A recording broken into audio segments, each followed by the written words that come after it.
look. So yun po, no? What's up sa inyo? Kamusta po kayo dyan during the pandemic? This is part 3 of the bumper repair and headlight repair. Tapos na po tayo sa headlight. So punta naman po tayo sa bumper. Okay, let's get it on. A few inches later. Bago pala po ang lahat, magmamas po tayo during the pandemic kasi airborne talaga ang COVID, napakadelikado. So just to be safe, so weird. magmamas tayo. Yeah. Okay, let's go.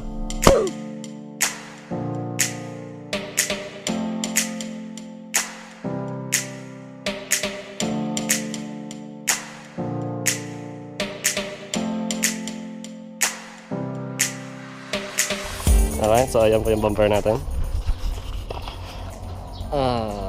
As you can see, madumi po siya. Ngayon, itong hugasan muna natin itong bumper. Oo. Parang yung mga dumi na galing dito, ating natatanggal para kumapit sa epoxy. Kasi pag hindi nyo ginawa yon, hindi kakapit sa epoxy na maganda. The adhesion will be weak. We need a strong adhesion. That's why. So yan po, nilinisin natin to gamit ang tubig at sabon. Sabunin natin to, tapos titipan natin to after natin hugasan itong buong to. Hugasan natin, tipan, then ayan, pwede natin siyang umpisahan. Epoxy. So ito po yung gagamitin natin, epoxy, as you can see. Mas malaki na siya ngayon. Tape at saka liha. Tapos bucket and sabon for this bumper. Alright, let's go.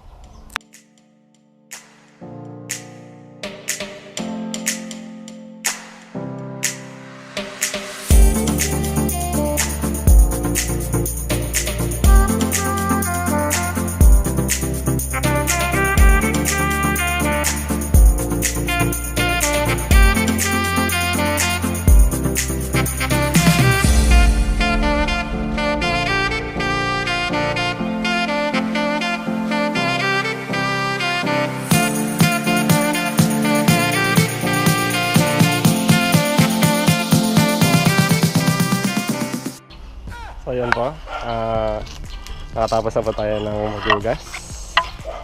So you can see, ito po siya. Naliha ko na rin po.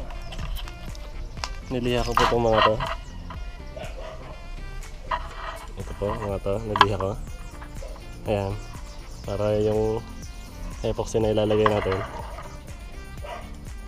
kumapit, para mag-adhere.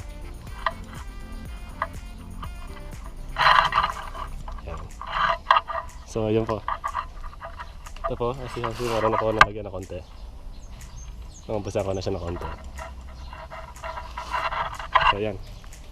Alright, next. Nilipat po tayo. 12 seconds later.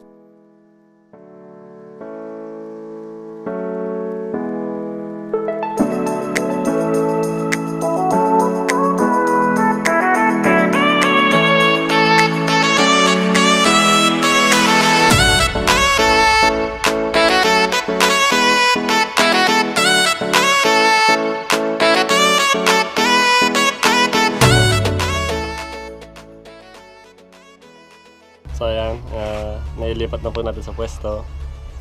Ngayon ay magte-tape naman tayo gamit painter's tape.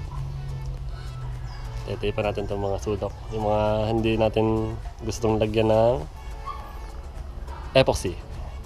Titape natin dito sa taas, yung sulok na to, dito titapan. So that's it. Stay tuned.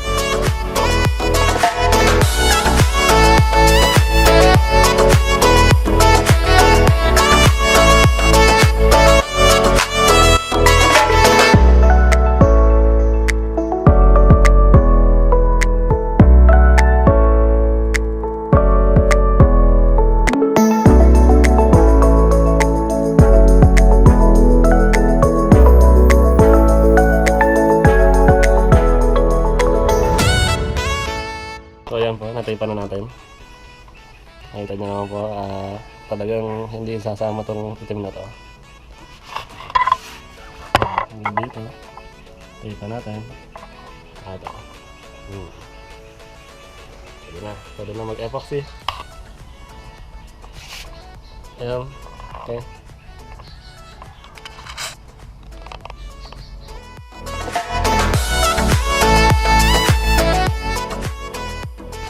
So after po natin dito sa side na to, kaya natin matipan. Ito naman, ibabaw. Tipan po natin itong buong to. Buong yan. Para hindi lang natin ito ma-damage. Okay. So yun po. Next tip. Let's go.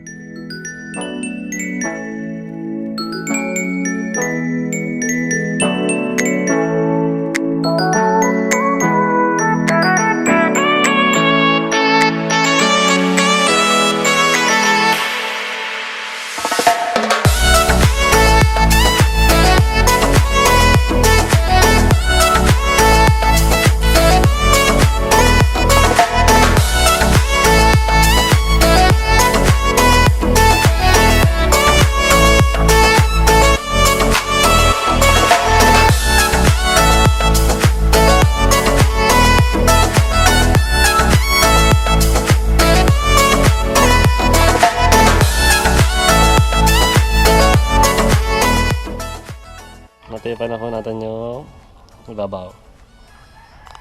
Kaya mahaba po yan. Kasi mahaba din yung crack eh. So epoxy na po natin next.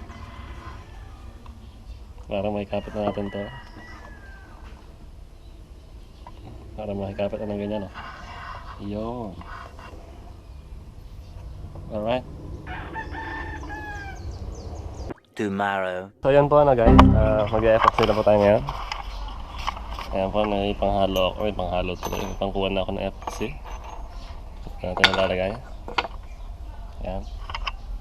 Ayan, okay. Start na tayo ngayon. Mag-epoxy.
Naka-epoxy na po siya.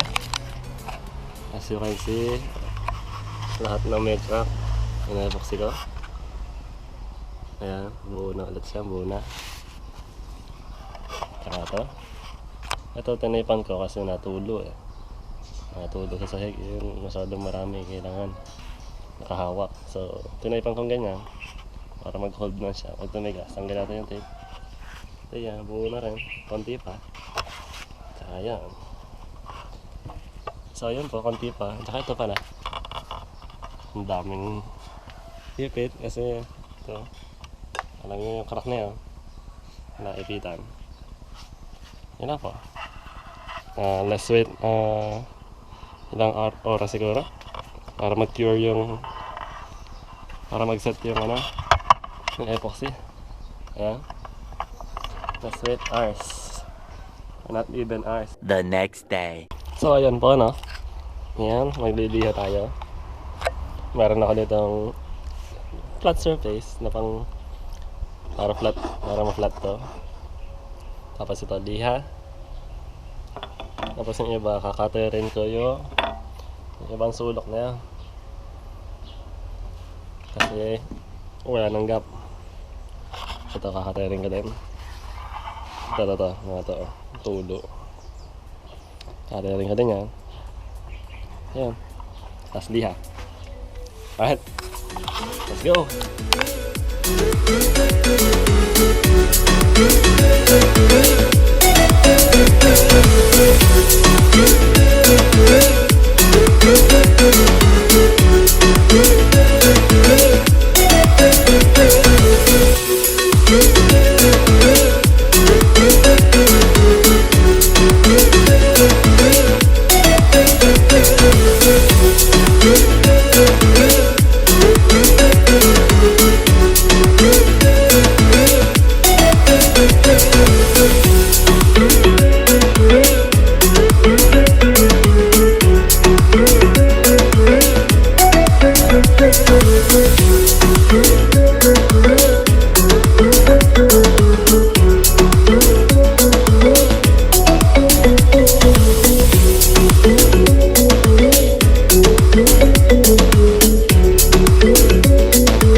Sa ibabaw. Ito medyo wala na kasi naliha ko na dahan-dahan. Meron pa dito, meron pa. So konti na lang po. Ito medyo mawawala na din. Yan nabuo ko na ibabaw na yan. Tsaka itong ilalim na to medyo wala na din. Ayan. Yung mga angat-angat pong yan, yan po yung nakalubog. So weird. So lilihain ko pa po yan. Hindi pa po tapos yan. Pero yan ako yung medyo kakalabasan niya. So ayun. Tapos pagkas natin magawa, syempre lilinisin dapat. Lilinisin yung mga gamit. Kasi yun ang bumper. Nabuhusan ko na. Nagbulang hos. So yan. Nililinis ko na po.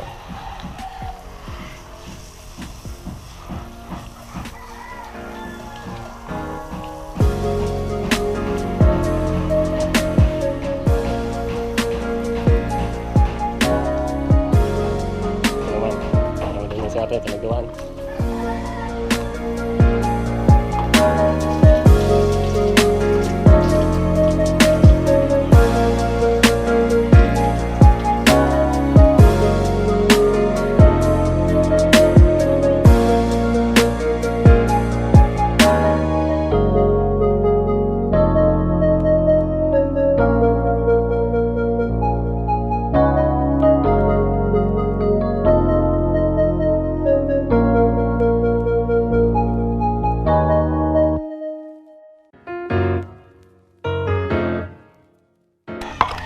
So thank you for watching.